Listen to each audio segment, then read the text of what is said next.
ओम शांति। ओम शांति। ओम शांति। ओम शांति। ओम शांति। ओम शांति। आज हम 20 अक्टूबर 2023 की मुरली पढ़ेंगे। मुरली का सार है, मीठे बच्चे जी बाबा जी। देह सहित सब कुछ भूल एक बाबा को याद करो। देह सहित सब कुछ भूल एक बाबा को याद करो। जैसे ही हम देह को भूलते हैं, वैसे ही सारी देह की दुनिया भी समाप्त हो जाती है। लेकिन देह को भूलें कैसे? उसकी क्या युक्ति है? देह को हम कैसे भूल सकते हैं?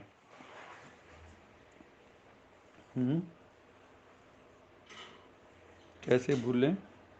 सर पूरा टाइम आत्मा में रहे, स्थित होके कि मैं आत्मा हूँ, देह नहीं हूँ। और बाबा से आत्म स्मृति में रहें, परमात्म स्मृति में रहें, बाबा को याद और ये याद रहे कि मैं एक्टर हूँ। इस सृष्टि रूपी रंगमंच पर मैं एक एक्टर हूँ, जो अपना पार्ट मुझे एक्यूरेट बजाना है। लेकिन यह हमेशा याद रखना है, मैं एक्टर हूँ, मैं सचमुच का नहीं हूँ। हम सब जो हैं, जब जो हमारे बाप दादा थे, वो भी सचमुच का समझते थे, हाँ जी, है ना? तो अब कहाँ हैं वो? ऐसे एक दिन हम भी जो हैं ख़त्म हो जाएंगे।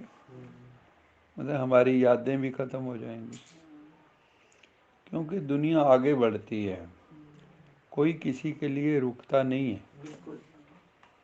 कहने मात्र होता है कि हमें बहुत प्यार है, हम आपके बिना नहीं रह सकते, लेकिन ये सत्य नहीं है।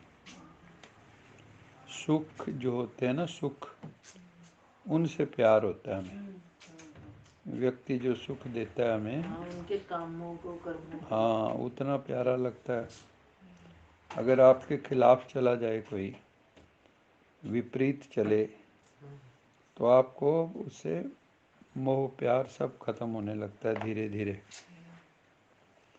और एक दिन वो भी कई बार आ जाता है, जो दोनों जाके कोर्ट में खड़े हो जाते हैं कि हमें तलाक चाहिए।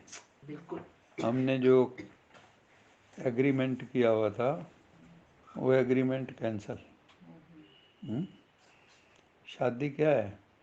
एग्रीमेंट। एग्रीमेंट ही है।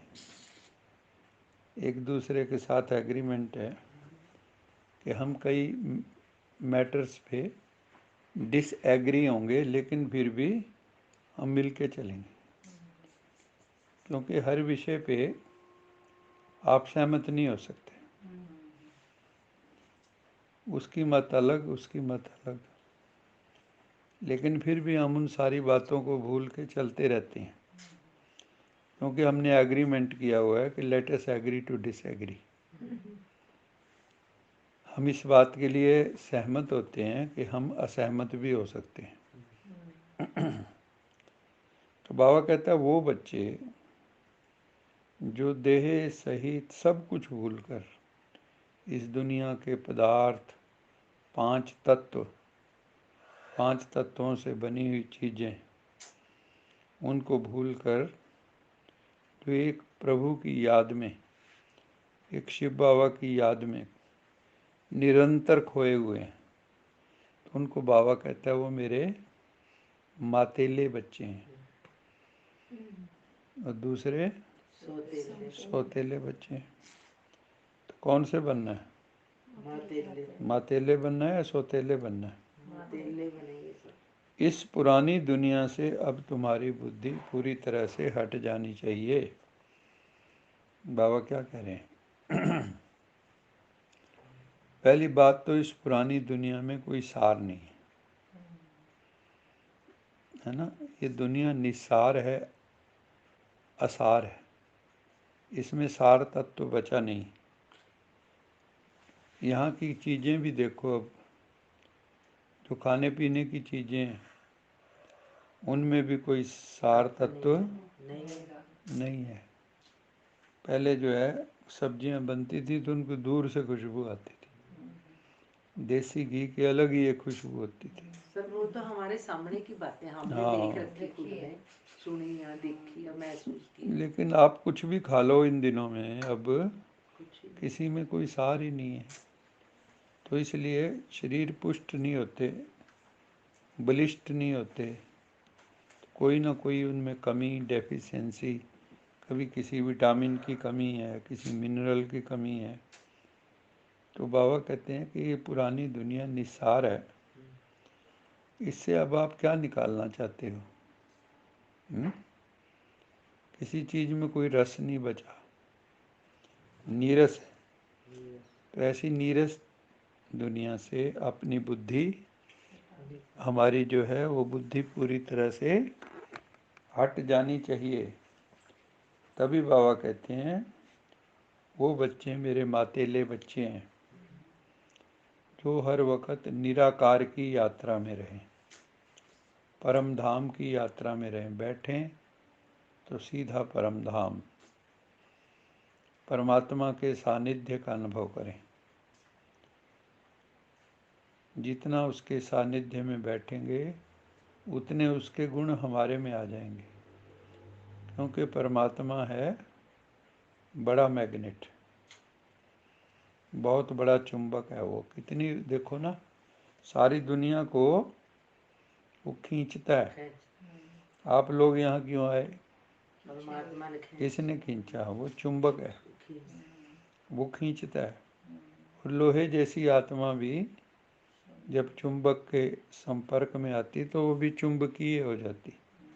तो आपके अंदर भी सम्मोहन आ जाएगा। आप भी किसी को देखोगे तो वो हिप्नोटाइज हो जाएगा, वो सम्मोहित हो जाएगा, उसमें शक्तिपात होगा। तो बाबा कहते हैं इसलिए तुम्हारी होगा किनका? जिनकी बुद्धि इस दुनिया से पूरी तरह हट जाएगी और ये समझ लेगी कि इस दुनिया में कोई सार नहीं है। इस चीज़ को अपनी बुद्धि में रख